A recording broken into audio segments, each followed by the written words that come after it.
My dad had an eye stroke at age 44 due to the high blood pressure that was caused by drinking the water. My sister, she was going in to Ann Arbor for an open hip surgery, and the last test that they did showed that she had, they did a bone scan, and it showed that she had lead lines all in her growth plates, all over her body. And then in August of last year, around the same time I got pneumonia, Ann Arbor called us and said her liver is damaged. How old is she? She is 16 now. And I came out to Flint, Michigan due to the fact of I heard on Facebook about a water crisis here, and nobody that I knew even knew about this. There was something about the Oscars being so white, and there was a boycott. And somebody in the comment section had actually put, "Don't let this divert you from what's going on in Flint." And Flint was highlighted, and I clicked on it, and all this, plethora of information came out of nowhere about this water crisis and the fact that a whole city's been poisoned. They just been basically the grassroots activists for the past 2 years that were the original people fighting this,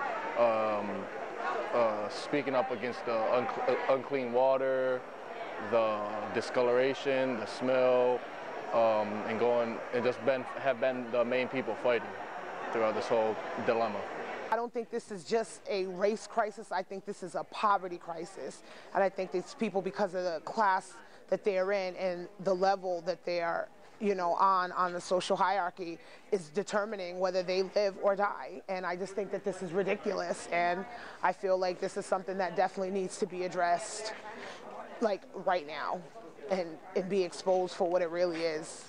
Since the water switch, I went down to Ann Arbor in like November, December-ish, and I was really thirsty. I didn't have a bottle of water with me, and I was not going to drink out of the water fountain because I didn't trust it. This is PTS in the making right here. This is serious. What is going to happen to these people is the question, is what I want to know. What are they going to do to bring back the trust in the community? Because I don't even trust the water. I don't even want to wash my hands after using the bathroom. I'm like scared to death, and I'm not from here. Water nowadays is solely for, it's money. It's out of greed. So corporations are completely controlling the water, they're controlling the infrastructure, they're solely trying to control everything. If you notice even with healthcare, mental health, with everything, schools, their corporations are trying to basically, I don't want to use the word take over, but that's essentially what it is. This is not something that's just going to go away by putting a Band-Aid on the pipes. No, they need to get rid of all these pipes and rebuild from the bottom up. That's it. Not a Band-Aid. This is what they're trying to do. I don't want to hear it. I don't trust you. And we're still going to have to look into treatment options that nobody's been looking into. Nobody's been looking into coordinating programs that help us get treated for the lead poisoning. I'm not going to stop. It doesn't stop here for us. When I get back to Rhode Island, I'm going to make sure that when we come back, because we're going to come back, we're going to keep coming back until somebody recognizes that this isn't an issue that's just going to happen in Flint. This is happening all over the United States. There's 11 cities in New Jersey alone that have higher lead levels than Flint. Back to normality. It'll never be normal again.